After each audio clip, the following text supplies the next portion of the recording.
বন্ধুরা, পহেলগাঁও নিয়ে মারাত্মক একটি তথ্য আপনাদের সামনে নিয়ে এসেছি।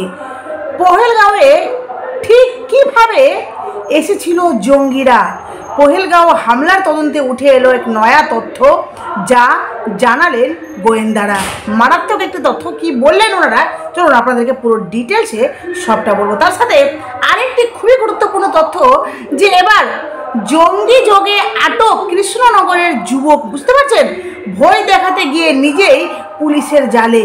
মানে কৃষ্ণনগর বাংলারই এক ছেলে সেই সমস্ত জঙ্গিদের সাথে নিজে যুক্ত আছে, তাদের সাথে অ্যাটাচ করে ছবি সোশ্যাল মিডিয়ায় পোস্ট করা হয়েছে। সেই ছেলেটিকে এখন পুলিশ কিন্তু গ্রেপ্তার করেছে। চলুন আপনাদেরকে পুরো ডিটেলসে সবটা বলবো সেই ছেলেটির সম্পর্কে, যে সেই ছেলেটি কে, কি ইত্যাদি। আর পহেলগাঁও হামলা নিয়ে কি বললেন অভিষেক এবার পহেলগাঁও হামলা নিয়ে উনি মুখ খুললেন, কি বললেন উনি, চলুন আপনাদেরকে পুরো ডিটেলসে সবটা বলবো। চলুন। নমস্কার বন্ধুরা, আমি সনকা, আমার নতুন একটি প্রতিবেদন আপনাদের সকলকে স্বাগত। বন্ধুরা, তো প্রথমত আপনাদেরকে বলি যে পহেলগাঁওয়ে যে ঘটনা ঘটেছে সেটা কিন্তু অত্যন্ত একটি মর্মান্তিক ঘটনা, যেই ঘটনাটা গোটা দেশকে নাড়িয়ে দিয়েছে, গোটা দেশকে যে ভাবতে বাধ্য করেছে যে এত করুণ পরিস্থিতি সেই একটা সুন্দর জায়গায়, যেখানে মানুষ কিন্তু নিজের আনন্দ বলুন বা একটা খুব বড় স্বপ্ন নিয়ে যে আমি কাশ্মীর যাচ্ছি ঘুরতে, যাকে পহেলগাঁওকে মিনি সুইজারল্যান্ড বলা হয়, সেই জায়গাটাতে ঘুরতে গিয়ে সেই সমস্ত পর্যটকরা নিজের প্রাণ হারিয়েছেন, তাই তো। তো সেই জায়গাটাতে এমন একটা ঘটনা ঘটেছে যেখানে বাইরে থেকে সন্ত্রাস এসে শুধুমাত্র হিন্দুদেরকে ধর্মের কারণে অ্যাটাক করা হয়েছে। তো সেখানে কিভাবে এলেন পুরো ডিটেলসে আপনাদেরকে বলছি। জম্মু ও কাশ্মীরের পহেলগামে পর্যটকদের উপর হওয়া ভয়াবহ জঙ্গি হামলার তদন্তে প্রতিদিন নতুন নতুন চাঞ্চল্যকর তথ্য উঠে আসছে। তদন্তকারী সংস্থাগুলোর প্রাথমিক দাবি যে জঙ্গিরা হামলা চালানোর জন্য অত্যন্ত দুর্গম পথ বেছে নিয়েছিল এবং সুপরিকল্পিতভাবে এই হত্যাকাণ্ড চালিয়েছে। কেন্দ্রীয় স্বরাষ্ট্র মন্ত্রকের নির্দেশে আনুষ্ঠানিকভাবে তদন্তের দায়িত্ব গ্রহণ করেছে জাতীয় তদন্তকারী সংস্থা, এবং তারা ইতিমধ্যেই ঘটনাস্থলে পৌঁছে প্রমাণ সংগ্রহের কাজ শুরু করেছে। তদন্তকারীদের প্রাথমিক দাবি অনুসারে হামলাকারী জঙ্গিরা প্রায় 20 থেকে 22 ঘন্টা ধরে দুর্গম পাহাড়ি পথে ট্রেক করে এসেছিল। ভাবতে পারছেন যে দুর্গম পাহাড়ি পথে ট্রেক করে এসেছিল। তারা কোকেরনাগ জঙ্গল এলাকা থেকে রওনা দিয়েছিল এবং পহেলগামের কাছে বৈশারান উপত্যকা পর্যন্ত পৌঁছানোর জন্য এই দীর্ঘ ও কঠিন পথ তারা পেরিয়েছিল। সূত্র মারফত জানা গেছে, হামলার সময় জঙ্গিরা ঘটনাস্থল থেকে 2টি মোবাইল ফোন ছিনিয়ে নিয়েছিল। একটি ছিল স্থানীয় এক বাসিন্দার এবং অন্যটি ছিল পর্যটকের। তদন্তকারীদের দাবি অনুযায়ী এই হামলার মোট 4 জন জঙ্গি জড়িত ছিল। এদের মধ্যে 3 জন পাকিস্তানি এবং 1 জন স্থানীয় যুবক, যার নাম আদিল ঠেকার পরে চিহ্নিত করা হয়েছে। তদন্তে আদিল ঠকারের চাঞ্চল্যকর অতীত উঠে এসেছে, যে 2018 সালে যে স্থানীয় জঙ্গি গোষ্ঠী হিজবুল মুজাহিদিনে যোগ দিয়েছিল, এরপর সে পাকিস্তানে পালিয়ে যায়। বুঝতে পারছেন, সেই ছেলেটি কিন্তু পাকিস্তানে পালিয়ে যায় এবং সেখানে লস্করি তৈবার ঘাটিতে দীর্ঘ 6 বছর ধরে অত্যাধুনিক অস্ত্র প্রশিক্ষণ নেয়। 2024 সালে প্রশিক্ষণ শেষে সে কাশ্মীরে ফেরে। গোয়েন্দারা মনে করেছেন কাশ্মীরে ফেরার পর থেকে আদিল উপত্যকায় লুকিয়ে থাকা পাকিস্তানি জঙ্গিদের জন্য রসদ সংগ্রহ করা এবং দুর্গম পাহাড়ি এলাকা পেরোনোর জন্য গাইড হিসেবে কাজ করছিল। পহেলগাম হামলায় তার এই ভূমিকা ছিল অত্যন্ত গুরুত্বপূর্ণ। ফরেনসিক বিশেষজ্ঞের প্রাথমিক রিপোর্ট বলছে, গত 22 এপ্রিল এই হামলায় অত্যাধুনিক AK-47 এবং M4 রাইফেল ব্যবহার করা হয়েছে। ঘটনাস্থল থেকে উদ্ধার হওয়া কার্তুজের নমুনা পরীক্ষা করে এই শক্তিশালী অস্ত্র ব্যবহারের প্রমাণ মিলেছে। ঘটনার দিনের বর্ণনা দিতে গিয়ে সূত্রগুলো বলছে, সেদিন প্রথমে 2 জঙ্গি জঙ্গল এলাকা থেকে বেরিয়ে এসে পর্যটকদের উপর চড়াও হয়। তারা প্রথমে পর্যটকদের ইসলামিক কলেমা পড়তে চাপ দেয়। এরপর অত্যন্ত কাছ থেকে গুলি করে 4 জন নিরীহ মানুষকে হত্যা করে। এই নৃশংস হামলার পর পর্যটকরা আতঙ্কে এদিক ওদিক ছোটাছুটি শুরু করেন। একই সময়ে অন্য 2 জঙ্গি বৈশারান উপত্যকার কাছে জিপলাইন এলাকার দিকগুলি চালাতে শুরু করে। জিপলাইন এলাকার দিকে গুলি চালাতে শুরু করে। এর পুরো ঘটনার এক বড় প্রত্যক্ষদর্শী ছিলেন স্থানীয় এক ফটোগ্রাফার। তিনি একটি গাছের উপর বসে সাহসিকতার সঙ্গে হামলা পুরো ভিডিও রেকর্ড করেন। তদন্তকারীরা জানিয়েছেন তার তোলা ভিডিও ফুটেজ তদন্তে অত্যন্ত সহায়ক হচ্ছে।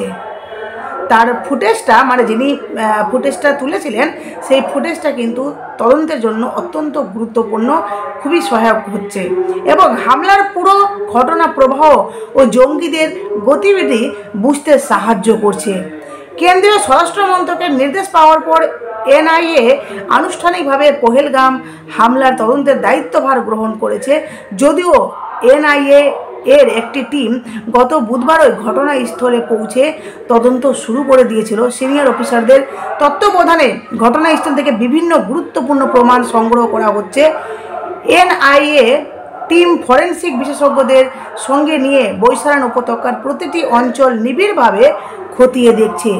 একই সঙ্গে প্রত্যক্ষদর্শীদের জিজ্ঞাসাবাদ করে হামলার সম্পূর্ণ টাইমলাইন তৈরির চেষ্টা চলছে। উপত্যকার ঢোকা ও বের হওয়ার সম্ভাব্য পথগুলোও বিশদভাবে পরীক্ষা করা হচ্ছে, যাতে জঙ্গিদের পালানোর রুট সম্পর্কে ধারণা পাওয়া যায়। তদন্ত পুরো দমে এগিয়ে চলছে এবং আরও তথ্য সামনে আসার সম্ভাবনা রয়েছে। ভাবতে পারছেন যে সেই সমস্ত জঙ্গিরা কিভাবে এসেছে, কিভাবে তারা অ্যাটাক করেছে, পুরোটা কিন্তু সেই ফুটেজের মধ্যে বন্দি হয়েছে। যাই হোক, উনি খুব একজন সাহসিকতার পরিচয় দিয়েছেন ফটোগ্রাফার। এবার আপনাদেরকে বলি যে জঙ্গি যোগে আটক কৃষ্ণনগরের যুবক ভয় দেখাতে গিয়ে নিজেই পুলিশের জালে। বুঝতে পেরেছেন? জঙ্গি যোগের অভিযোগে এক যুবককে আটক করেছে কৃষ্ণনগরের কোতোয়ালি থানার পুলিশ। ওই যুবকের নাম রানা বিশ্বাস, বাড়ি কৃষ্ণনগরের কোতোয়ালি থানার অন্তর্গত ভান্ডারখোলা মল্লিকপাড়া এলাকায়। কিছুদিন আগে ওই যুবকের সাথে কয়েকজন পাকিস্তানি যুবকের ছবি সোশ্যাল মিডিয়ায় ছড়িয়ে পড়ে। ওই ছবিতে দেখা যায় পাকিস্তান 2 যুবক অত্যাধুনিক আগ্নেয়াস্ত্র হাতে পাহাড়ি এলাকায় বসে আছে। সন্দেহ করা হচ্ছে তারা পাকিস্তানি জঙ্গি। এই ছবি সোশ্যাল মিডিয়ায় ছড়িয়ে পড়তে চাঞ্চল্য সৃষ্টি হয়। কোতোয়ালি থানার পুলিশ তাকে আটক করে জিজ্ঞাসাবাদ শুরু করছে সেই ছেলেটিকে। এর পাশাপাশি জিজ্ঞাসাবাদ করছেন NI, central IB, state IB, OSTF. Police সূত্রে জানা গিয়েছে ওই যুবকের সাথে প্রতিবেশীর স্ত্রীর বিবাহ বহির্ভূত সম্পর্ক ছিল। গত 2023 সালের মার্চ মাসে প্রতিবেশী ওই মহিলাকে নিয়ে পালিয়ে যায় ওই যুবক। শিয়ালদহ স্টেশন থেকে ওই মহিলাকে বাড়ি ফিরে নিয়ে আসা হয়। পরিবারের লোকজন বাড়ি ফিরে নিয়ে আসে। মারধরের ভয়ে ওই যুবক নিজের বাড়িতে না ফিরে কৃষ্ণনগরের পার্শ্ববর্তী নতুন গ্রামে মাসির বাড়িতে থাকতে শুরু করেন। সেখান থেকে মুম্বাইয়ে জামাইবাবুর কাছে গিয়ে কাজ শুরু করে।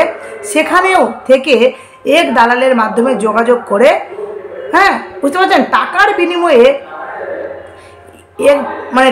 বিনিময়ে সেই ছেলেটি কী করেছে, এ বছরের 3রা জানুয়ারি দুবাই পাড়ি দেন। সেখানে একটি স্বর্ণ কারখানার সঙ্গে কাজ দেওয়ার কথা থাকলেও দেখা যায় তাকে দেওয়া হয়েছে সুইপারের কাজ। বুঝতে পারছেন, তাকে সুইপারের কাজ দেওয়া হয়েছে।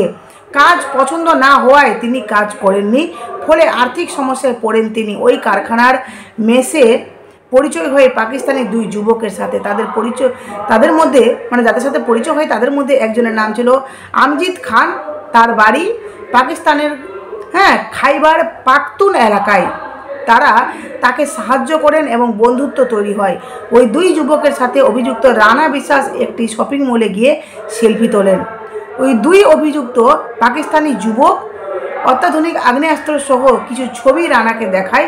সোশ্যাল মিডিয়ায় পোস্ট করা শর্তে পাকিস্তানের 2 যুবক ওই ছবিগুলি রানাকে দেয় বলে দাবি পুলিশের আরও দাবি, যেহেতু ওই যুবক ওই মহিলার স্বামীর ভয়ে বাড়ি ফিরতে পারছিলেন না, সেই কারণে তাকে ভয় দেখানোর উদ্দেশ্যে সোশ্যাল মিডিয়ায় ওই ছবি পোস্ট করেন।